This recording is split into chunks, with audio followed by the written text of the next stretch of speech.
il y a exclusion, toi tu es là pour venir rétablir l'état de droit. Viens, libère le peuple. Chers partisans, écoutez ces vérités jusqu'à la fin. J'en ai fait une analyse à la fin de la vidéo. Aimez, abonnez-vous, partagez. Bon, j'ai fait cette petite vidéo pour m'adresser à Robin des Bois, entraîné par Robin des Bois, Chérif Ousmane. Écoutons-le d'abord. Pour vous dire qu'on ne s'était pas projeté dans la durée. Pour nous, c'était une opération qui devait se dérouler en lieu, point, et puis le lendemain, on prenait le pouvoir, et puis ensuite, celui qui allait être le président de la République, s'il faut le dire, arrivait à organiser des élections. Je pense que pour nous, c'était de mettre en place un état de droit où chaque Ivoirien était libre d'être candidat. Ça, c'était important.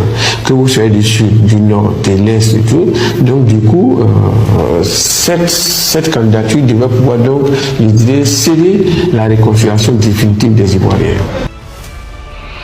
Bon les gars, on a fini d'écouter Chérif Ousmane. Hein. Voilà, Chérif Ousmane aujourd'hui en Côte d'Ivoire, il est devenu muet. Quelqu'un sur qui le peuple comptait, bon selon Léon Griffin, hein. Quelqu'un sur qui le peuple comptait, qui a pris les armes et qui est venu revendiquer pour dire qu'en Côte d'Ivoire il y a l'exclusion. Donc lui il a pris les armes en tant que Robin des Bois, en tant que le défenseur des opprimés, pour venir restaurer l'état de droit afin que tout Ivoirien soit libre de se présenter et briguer la magistrature suprême. Mais aujourd'hui, force est de constater qu'il y a beaucoup de candidats qui sont exclus. Le président Laurent Gbagbo est exclu. Le président Soro Guillaume est exclu et le président Tida Thiam est exclu. Mais Chérif Ousmane fait semblant de ne pas voir ça. Il est devenu muet. Il est plus pensif. Pensée évasive. Dans les nuages. La souffrance des Ivoiriens ne lui parvient pas à l'oreille. Les encagoulés prennent des gens, enlève des gens à tout va. Mais le Robin des Bois, le soi-disant sauveur, le pseudo général, fait comme s'il ne voit rien. Mais Chérif, laisse-moi te dire, tu es un gros chat, tu es un vrai présenteur. Toi, tu n'es pas un militaire. Voilà. Celui des militaires, on dit un petit degré à 1. Tu es resté là, comme un lâche. Et puis on douffe Ouattao. Sans que tu ne lèves le petit doigt. Toi, tu es militaire, toi. Tu n'es pas un militaire. Voilà, tu es un soudard. Quand on parle de soudard là, c'est un broussard on a pris, on a bien entré, et puis on dit, ah, va faire la guerre. Donc toi, tu n'es pas un militaire. Aujourd'hui, tu es content, tu es un politicien, toi qui parles de politique, non. On a pris les armes, on a fait la rébellion pour installer l'état de droit, on a pris les armes contre l'exclusion. Mais au-delà, c'est quoi on voit, c'est quoi? Au-delà, c'est pas exclusion, mais c'est quoi? Comment on appelle ça? C'est quoi on voit aujourd'hui là? Donc si on comprend bien là, tu avais un parti pris, un militaire qui a parti pris. On dit militaire les républicains, tu es pour la République. Mais toi aujourd'hui là, le peuple de Côte d'Ivoire souffre, tu es là. Tu ne parles pas. Mais on te voit, tu es tout en train de penser, tu penses à quoi? Tu as les remords. Faut pas avoir des remords, porte tes couilles. Voilà, il ne s'agit pas de porter les galons pour dire on est général. Non, il faut s'assumer. Un général, c'est un gars qui est courageux. Prends les armes de Conan. Voilà, général Conan et tous là, voilà. Et bien, c'était promo. Il faut prendre les armes sur eux. Porte tes couilles et libère la Côte d'Ivoire. Tu es Robin des Bois. Toi, tu es là pour. Quand il y a exclusion, toi, tu es là pour venir rétablir l'état de droit. Viens, libère le peuple. Parce que tu n'as pas dit que Ouattara, ce qu'il fait, c'est bon. Parce qu'il a exclu tous les candidats. Et il a taillé des candidatures sur mesure pour pouvoir compétir avec lui. Et toi, tu es là, général en carton. Général qui n'a même pas battu, qui n'a même pas fait Saint-Cyr, qui n'a même pas fait une école de guerre. Tu te lèves matin là quand tu es général. Et puis tu es content, tu n'as pas honte. Hein. Un soldat qui est devenu général. On t'a parachuté, tu es devenu général. Et puis tu n'as pas honte de ça. Et aujourd'hui, tu ne parles plus, tu es bouche bée. Quand tu demandais, non, il ne fait pas politique. Et c'est pour le politicien. Abbas Salas, Abbas Sigini. Mais ta vidéo qu'on vient de voir, c'est pourquoi? Ah, c'est pas politique ça? Toi, en vertu de quoi tu t'es levé pour dire non, que tu as installé l'état de droit? Toi, tu es qui au juste? Tu étais le sauveur quoi? Tu étais Jésus quoi? Maintenant, le même Jésus que tu t'es joué là, avant, en 2002 là. Viens te jouer là, Jésus. Viens libérer la Côte d'Ivoire. Là, je comprends bien là. C'était une manipulation. Pensez à toi seul. Manipuler les masses. Venir prendre les armes. Tuer les Ivoiriens pour s'imposer. Pour faire de la dictature. Au-delà, voyez ça. Il y a exclusion. On t'appelle maintenant. Viens sauver la Côte d'Ivoire. C'est toi le Robin des Bois. Tu restes là comme un lâche. Tes frères d'âme. Tu as laissé Ouattara les adouces. Sans que tu ne parles. Soro Diom qui était mon chef. Comme un lâche, tu l'as abandonné. Toi, tu n'es pas un militaire. On dit militaire là, c'est 1 plus 1 égale à 1. 1 plus 1 égale à 1. Être duré. Mais c'est normal, tu ne connais pas ça. Tu n'as pas fait école. Et il y a eu honte même quand tu présentais, quand tu défilais pour l'indépendance. Le journaliste a menti. Et non, le général Chérif Ousmane, il a eu le bac et puis s'est arrêté là. On a fait ton palmarès. Puis les autres généraux là, on dit, ah, il a eu le bac, il était informaticien, il a fait quelque chose au FBI, il a fait école au Japon, école de guerre à Saint-Cyr. Toi, pour toi, c'est que bac. Et puis bac, mais c'est un faux bac. Tu n'as pas eu bac, tu as eu bac où ça? Encore, tu as eu bac. Tu as eu bac en quelle année? Tu n'as pas eu bac. Non, tu es un menteur. Faux général. Tu ne peux pas faire plein de guerres. Et toi aussi, tu es général. Tu as garde de corps. Toi aussi, tu es chef d'état-major adjoint. Quelqu'un qui a tête vide. Tu ne connais rien à part boire baka. Il ne faut rien. À part courir. Moi, il court que toi. Moi, je fais 12 km chaque semaine. 12 km. Il court. TAP, Airway, il fait ça. On t'attend aujourd'hui là. Les Ivoiriens sont là. On dit qu'il y a exclusion. C'est pas une affaire de dire c'est Ouattara. Il y a exclusion. Il y a des gens qui sont exclus. Voilà. Viens maintenant, tu as joué les Robins des Bois. Viens sauver les Ivoiriens. Parce qu'en 2002, tu es venu pour sauver les Ivoiriens. Tu ne parles plus aujourd'hui. Tu es muet maintenant. Tu es muet qui ne parle plus. Tu ne parles plus. Tu ne fais plus politique quoi. Ah, tu es un politicien. Tu ne fais plus politique. Mais tu as atteint ton objectif. Tu es un général, c'est fini. Mais Zakaria va sortir dans le dos. Parce qu'il ne peut pas comprendre que lui, il est féticheur. Toi, tu n'es pas féticheur. Toi, tu as galant que lui. Donc, c'est Zakaria qui est bête quoi. Toi, tu es plus quelqu'un que lui. Mais Zakaria, c'est un mouton aussi. Toi, tu es là, tu as commencé à voir les gens. Tu étais chef que eux, on est l'homme des généraux. Puis toi, tu es là, banzan. Tu ne parles pas.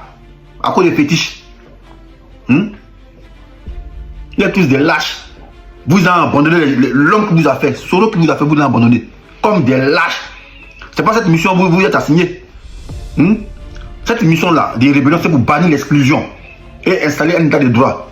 Bon, on a l'impression que vous avez installé un état de désordre où votre système d'acteur et tu es capable de parler. Oh, pourtant, avant tu parlais pour dire non, je suis militaire, il y en a fait rébellion pour bannir l'exclusion. Mais au-delà, c'est pas exclusion, c'est inclusion. Mais tu ne parles pas. C'est normal, tu as toujours été lâche. Des lâches, toujours. Galon c'est quoi? C'est rien. C'est comme si il y a fouille. Mais au Népal là, on fait ça même chose comme. C'est qu'arrivé au Népal là, on fait ça. Propre même, ça c'est rien ça. Voilà, on fait ça propre. C'est qu'arrivé au Népal là. On a vu comment ça se passe, on fait ça propre.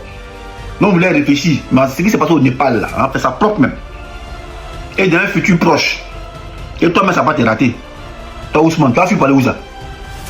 Tu as fui pour venir en Europe. Mais c'est pas te cherche. Tu as fui pour aller où ça? Tu ne peux pas fuir. Donc tu seras sri. Vous serez sri. Vous serez sri. Les partisans, quand on écoute les rebelles du pouvoir de Dramane, on a l'impression que eux ils ont mené un combat en fonction d'une histoire inventée de toutes pièces. Leur combat là n'avait ni tête ni queue à part détruire les Ivoiriens, leur priver de leur liberté, piller leurs ressources, les djas, ensevelir toute une population, mendiantiser toute une population. Vous dites que vous avez lutté pour que tous les Ivoiriens puissent être candidats. Mais vous n'avez pas lutté pour que tous les Ivoiriens puissent être candidats parce que votre candidat là, déjà il n'est pas ivoirien. Donc la première raison pour laquelle vous luttez là, elle est déjà faussée. Vous luttez pour une personne déjà de base même, il ne remplit aucune condition pour devenir président de ce pays-là. Mais vous avez lutté pourquoi? Vous étiez avide de pouvoir. Vous étiez des sanguinaires notoires. Vous détestez foncièrement les Ivoiriens. Et cette rébellion-là, ne croyez pas que la majorité des personnes qui sont dans cette rébellion-là sont des Ivoiriens, non. Moi, je l'ai compris. La majorité des gens qui sont dans cette rébellion-là ne sont pas Ivoiriens. Ne sont pas Ivoiriens. Comment ça? Toutes les personnes, Laurent Gbagbo, il n'a jamais eu de problème pour prouver sa nationalité. Il n'a même pas eu besoin de ça. Henri Konan Bédié n'a jamais eu de problème pour pouvoir prouver sa nationalité. Mais toi, on te demande juste, toi, à Draman, on te demande juste, prouve ta nationalité, tu seras candidat. Tu ne peux pas. Tu viens faire gel honneur pour avoir certificat de nationalité. Tu viens faire gel honneur pour aller faire soigner ta maman. Tu viens faire gel honneur pour tout. Tu sais pertinemment que tu n'étais pas ivoirien. En fait, quand tu remontes dans l'histoire qui s'est passée en Côte d'Ivoire, c'est dégueulasse.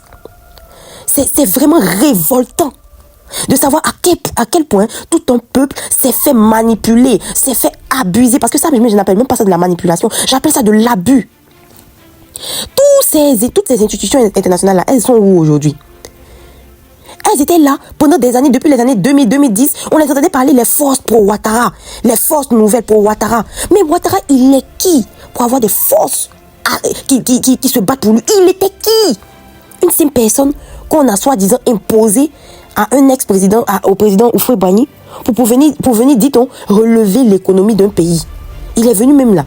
Il a créé plus de problèmes, plus de misère qu'on en avait en Côte d'Ivoire. Tout ça pourquoi? Quand il s'agit de la démocratie, là, chez nous en Afrique, il n'y a pas de démocratie. Vous changez vos discours. On a vu les Européens ici venir dire oui, on est content parce qu'il a renoncé à son 3e mandat. Maintenant, ensuite, il fait le 3e mandat. Vous ne parlez pas. Que non, son poulet est décédé. Donc, en fait, la politique là, elle ne se fait pas selon des règles établies par la constitution d'un pays, mais elle se fait selon le bon vouloir d'un individu.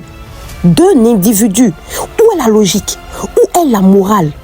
Non, mais c'est lunaire. Quand on en parle, on a des papillons dans le ventre. On a de l'ulcère en fait. Tellement c'est lunaire. Tellement c'est grave. Les gens vont nous faire la morale et eux-mêmes, ils ne sont pas capables de respecter les propres règles qu'ils ont établies. Quand il s'agit de nous, on est des chiens, on est de n'importe quoi. On nous fait ce qu'on veut et on accepte. Regardez un gars comme ça. Oui, je me suis battu pour que les Ivoiriens puissent être trucs. Votre idiot, votre cafard là, il est venu créer des problèmes dans notre pays. Lui seul, il crée un problème. Lui seul, il se place en victime. La politique de la victimisation. Et lui seul, il s'assoit là-bas que oui, on m'interdit ceci, on m'interdit. Mais tu n'es pas ivoirien. Bédi n'a jamais eu de problème pour se présenter à une élection. Gbagbo n'a jamais eu de problème pour se présenter à une élection. Les autres, les autres là, ils n'ont pas eu de problème à se présenter à des élections. Mais toi seul, à cause de seul individu, ils ont retourné tout un pays. Et aujourd'hui, on parle que oui, vous êtes xénophobes, vous êtes méchants, vous êtes ceux-là. Vous n'avez rien vu encore. Ce qui arrive là, vous n'allez pas croire. Vous n'allez même pas croire même. La nouvelle génération qui arrive d'Ivoiriens là, vous n'allez même pas croire. Vous allez tous payer un à un. La famille, j'ai remarqué que la plupart des personnes qui regardent des vidéos sur mon compte ne sont pas abonnées. Je vous prie de vous abonner, de liker les vidéos et de partager massivement pour que plus jamais on nous raconte notre histoire. Nous-mêmes, notre histoire là, c'est nous qui devons parler de ça, c'est pas quelqu'un d'autre. C'était votre partisane ivoirienne.